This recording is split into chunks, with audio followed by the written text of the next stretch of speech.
कौन कहता है कि आपकी मेमोरी अच्छी नहीं है? कौन कहता है कि आपको एक बार में याद नहीं होता? आपकी लाइफ में ऐसी बहुत सारी बातें हैं, ऐसे बहुत सारे इंसिडेंट्स हैं जो केवल और केवल एक बार हुए थे आपकी लाइफ में, लेकिन आप उनको मरते दम तक नहीं भूलोगे। अगर कोई आपको आज थप्पड़ मार दे तो आप उस घटना को कभी नहीं भूलोगे। आपकी मेमोरी बहुत अच्छी है। हर इंसान की लाइफ में कुछ बातें ऐसी जरूर होती है जो उसको उसके जन्म से लेकर या उसको जब से समझ आना शुरू होती है तब से लेकर उसकी मौत तक अच्छी तरह से याद रहती है। वो बातें वो इंसान कभी नहीं भूलता। और ताजुब की बात देखो, वो बात उसकी लाइफ में केवल एक ही बार हुई थी, लेकिन फिर भी उसको हमेशा याद है। ऐसा क्यों होता है? जबकि स्टूडेंट्स बेचारे एक टॉपिक को 20 बार पढ़ते हैं और 20 बार पढ़ने के बाद भी उनको वो टॉपिक याद नहीं होता। और ये जो 1 सेकंड की घटना थी ना, कि किसी ने आपको थप्पड़ मार दिया, वो आप हमेशा याद रखोगे। आपके दिमाग में वो बात छप जाती है और यहाँ पर आप इतनी मेहनत करते हो याद करने के लिए, आपको कुछ भी याद नहीं रहता। आज का ये वीडियो केवल स्टूडेंट्स के लिए नहीं है, ये वीडियो है सब लोगों के लिए, क्योंकि हमें हर रोज कुछ ना कुछ याद रखना पड़ता है। चाहे किसी दुकान का नाम हो, चाहे किसी का नाम हो, चाहे कोई बात हो या चाहे कोई काम हो जो हम बाद में करने का प्रॉमिस करके फिर भूल जाते हैं। I know.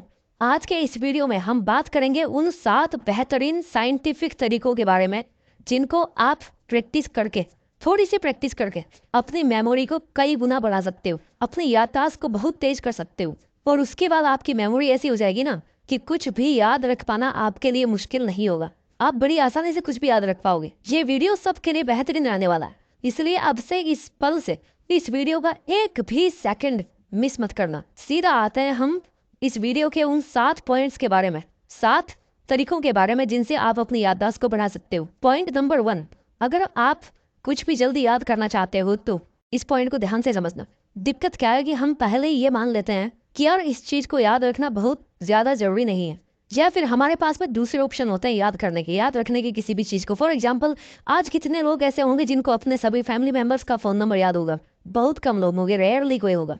यही बात अगर हम करें 20-25 साल पहले की तो लोगों को आस पड़ोस वालों के नंबर तक याद होते थे। क्यों? मेमोरी का कोई सिस्टम था नहीं फोन के अंदर। या तो हर बार जरूरत पड़ने पर डायरी ढूंढते रहो या फिर उनको याद ही कर लो। आप पहले ही अपने दिमाग के घुटने तोड़ देते हो कि तू नहीं कर पाएगा भैया। इससे अच्छा तो ये है कि मैं इसको कहीं नोट ही कर लेता हूँ या कहीं इस मोबाइल नंबर को सेव ही कर लेता हूँ मोबाइल में। मतलब ये है कि जरूरत ही नहीं महसूस होती याद रखने की, और फिर बोलते हो कि यार मुझे कुछ याद नहीं रहता। आपको सबसे पहले अपने आप को इस बात के लिए कन्विंस करना पड़ेगा कि भले ही आपके पास में नोट करने के बहुत से साधन हैं, लेकिन आपको उस चीज को मेमोराइज करना है, आपको उस चीज को याद करना है। सबसे पहले आपको अपने दिमाग को सिग्नल भेजना है कि भैया मुझे ये याद करना है, कि भैया तुझे ये याद करना है। Point number 2, identify the uniqueness for that information. अगर आपको कोई भी चीज याद करनी है तो ऐसा अलग क्या है उस चीज में, उस बात में ऐसी क्या यूनिकनेस है जो बाकी और बातों में नहीं है। जैसे कोई आपको थप्पड़ मारता है, यूनिक है ना, उसमें आपको तकलीफ होती है कि यार उसने मेरे को थप्पड़ क्यों मार दिया। यूनिकनेस है उसमें, है ना। कुछ अलग फील होता है जब कोई थप्पड़ मारता है, हमेशा याद रहता है।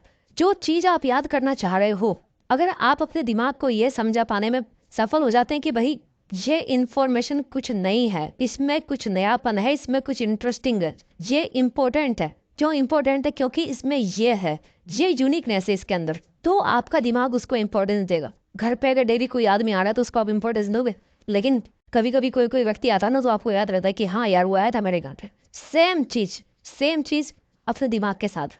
अगर कोई चीज यूनिक है, आपको लग रहा है कि ये कुछ अलग है, तो आपका दिमाग उसको अलग ही ट्रीट करेगा, उसको अलग वैल्यू देगा। अगर आप कुछ याद कर रहे हो तो आप ये देखो कि इस टॉपिक में ऐसा क्या है नया, ये इतना इम्पोर्टेंट क्यों है। और जब आपको ये पता पड़ेगा कि ये इतना इम्पोर्टेंट क्यों है, तब आप उसको अपने आप याद करोगे। Point number 3, associate the informations as much as you can with other things या विद ईच अदर। कहने का मतलब है भाई देखो, सीधी बात, जो आपको पढ़ना है, जो इन्फॉर्मेशन आपको अपने दिमाग को बोलना है कि भैया इसको याद कर ले, उस इन्फॉर्मेशन को आप बाकी चीजों से रिलेट करके दिमाग को समझाओ। रिलेट मतलब कि उसको जोड़ करके कि देखो इससे इसका ये लिंक है, ये चीज अलग है लेकिन इसका लिंक ये है। फॉर एग्जाम्पल, आप कोई रास्ता कैसे याद रखते हो? कोई आपको जब रास्ता बताता है तो कैसे बताता है? उसको कैसे याद रहता है रास्ता? कि भैया सामने वो टी पॉइंट दिख रहा है, वहां से 200 मीटर आगे जाना, लेफ्ट साइड में एक बेकरी की दुकान होगी, उस बेकरी की तरफ मुड़ जाना लेफ्ट साइड में, और 50 मीटर पे राइट साइड में एक मोबाइल की दुकान होगी, उसके बगल में वो दुकान है जो जहां पर आप जाना चाहते हो। आपने इंफॉर्मेशन को आपस में लिंक कर दिया कि पहले वहां जाओ, वहां पर ये है, वहां से फिर आपको ऐसे जाना है। तो वो जो बीच में वो जो बेकरी की दुकान है, दैट इज द लिंक। वो जोड़ रही है आगे के रास्ते को और पीछे के रास्ते को।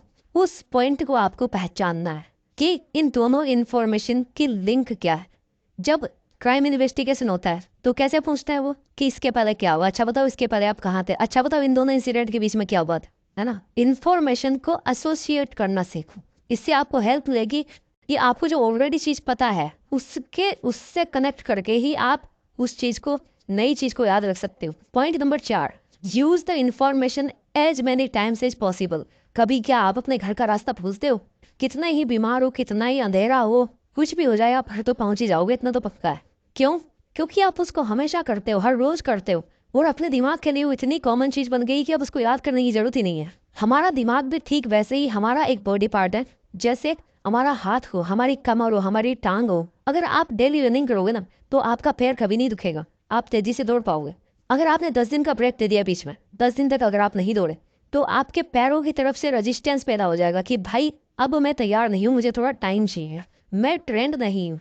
हमारा दिमाग भी एक मसल है, उसको आप जितना वर्कआउट कराओगे ना, जितना उसको आप असाइनमेंट्स दोगे, उसको जितना चैलेंज करोगे कि भाई अब ये करके दिखा, उतना ही वो एक्टिव रहेगा, उतना ही वो पार्टिसिपेट करेगा और चीज़ों को याद रखने की कोशिश करेगा। तरीका नंबर 5, किसी भी चीज़ को याद रखने का, सेल्फ टेस्ट, सेल्फ वेरिफिकेशन बहुत ज़रूरी है कि जो इन्फॉर्मेशन आपके ब्रेन ने अभी अभी रिसीव करी है वो उसमें ठीक से स्टोर हो गई है कि नहीं हो गई है।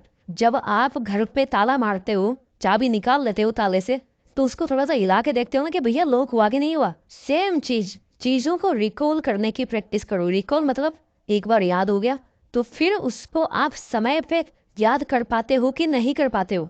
आप ये बताओ, आप कोई भी चीज याद क्यों रखते हो? ताकि वो आपको बाद में कभी काम आए, है ना। और अगर जरूरत पड़ने पे वो आपके दिमाग से बाहर ही नहीं निकल रही है तो फिर क्या फायदा याद करने का? आपने पहले भी टाइम वेस्ट किया, अब भी आप टाइम वेस्ट कर रहे हो।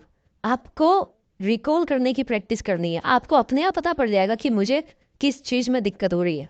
या तो इस तरह की इंफॉर्मेशन को दिमाग में स्टोर करने में इश्यू है कुछ, या फिर रिकॉल करने में दिक्कत हो रही है। कई बार आपको जब टीचर क्लास में कुछ पूछते होंगे ना कि इस सवाल का जवाब दो, तो आप उस टाइम पर नहीं बता पाते हो।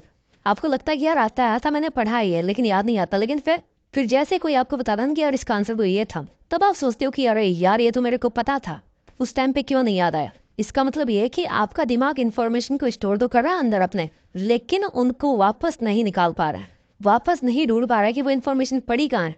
इट मीन्स कि आपको समझ में सब आ रहा है, लेकिन उसको वापस याद करने के लिए आपको प्रैक्टिस की, आपको रिवीजन की आवश्यकता है। अब वो रिवीजन कितने टाइम पे करना है वो डिपेंड करता है कि आपकी मेमोरी कैसी है। तरीका नंबर 6, कुछ भी जल्दी याद रखने के लिए आपको अपने मन को शांत रखना बहुत जरूरी है। ओवर थिंकिंग से बचना है। जरूरत से ज्यादा सोचना एक ऐसी बीमारी है ना जो इंसान को केवल ख्वाब देखना ही सिखाती है। बस ज्यादा सोच सोच के केवल आप सोच ही सकते हो और कुछ नहीं कर सकते। फिर मेंटल डिस्टरबेंस के साथ आपका किसी भी काम में मन नहीं लगेगा और सब बातें आपके ऊपर से जाएगी। सब इंफॉर्मेशन को आपका ब्रेन बाईपास करता रहेगा, क्योंकि उसके पास आपकी टेंशन का इतना बड़ा इनपुट है ना कि वो कुछ और चीजें रिसीव ही नहीं कर पा रहा है, उस पर उसका ध्यान ही नहीं जा रहा है। आपने अपने दिमाग को पहले से ओवर थिंकिंग करके, स्ट्रेस दे दे के, टेंशन कर करके इतना लोड दे रखा ना भाई कि अब वो और लोड लेने को तैयार ही नहीं है। विचारों में खुलापन लेके आओ।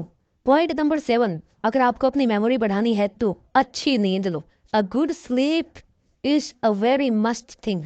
आप वर्कआउट करो या ना करो, कम करो ज्यादा करो, टाइम पे खा पाओ तो अच्छा, नहीं खा पा रहे हो तो कोई बात नहीं, लेकिन अच्छी नींद लेना बहुत जरूरी है। नींद सबसे पहली चीज है जो आपकी आपकी हेल्थ को बहुत ज्यादा डिस्टर्ब करती है। अगर आप एक दिन ढंग से नहीं सोओगे ना, अगले दिन आपको पता पड़ जाएगा। एक दिन अगर आप खाओगे नहीं, वर्कआउट नहीं करोगे तो इतना असर नहीं पड़ेगा, लेकिन अगर आप एक रात को आप अच्छी नींद नहीं लोगे तो अगले दिन उसका असर पता पड़ जाएगा।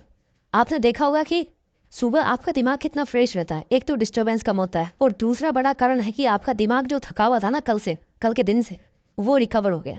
क्योंकि आखिरकार दिमाग भी तो एक मसल है ना, और क्या है उसमें, वो भी शरीर के दूसरे अंगों की तरह थकता है, परेशान होता है, उसको भी रेस्ट चाहिए। उसका रेस्ट है नींद। सोने के तुरंत बाद जब आप उठते हो ना तो आपका दिमाग ठीक वैसे ही होगा जैसे आपने अपने मोबाइल को रिस्टार्ट कर दिया हो, बिकॉज वो फिर हैंग नहीं हो। जल्दी से एक बार मैं इन सातों पॉइंट्स को रिवाइज कर देता हूँ जिनसे आप अपनी मेमोरी बना सकते हो। पॉइंट नंबर 1, अपने आप को कन्विंस करो कि मुझे याद रखना है। पॉइंट नंबर 2, ये देखो कि उस इंफॉर्मेशन में क्या यूनिकनेस है, क्या उसमें अलग है। Point number 3, associate the information as much as you can with other things. Point number 4, use the information as many times as possible. Means practice करो आप उसकी। Point number 5, self test, self verification की जो information आपके brain ने अभी receive करी है वो उसमें ठीक से स्टोर हुई कि नहीं हुई, आप उसको रिकॉल कर पाओगे कि नहीं कर पाओगे। पॉइंट नंबर 6, मन को शांत रखकर याद करना सीख, शांति से जिंदगी बिताओ। और पॉइंट नंबर 7, अच्छी नींद लेना बहुत जरूरी है। दोस्तों हमारा जो ब्रेन है ना वो एक पैराशूट की तरह है, ये सबसे अच्छा तभी काम करता है जब ये खुला होता है। इसलिए अपने दिमाग को खुला रखो, अपने विचार खुले रखो, अपना ख्याल रखिए और आगे बढ़ते रहिए। और मेहनत के दम पर देश में अपना नहीं बल्कि दुनिया में देश का नाम कीजिए। जय हिंद, वंदे मातरम।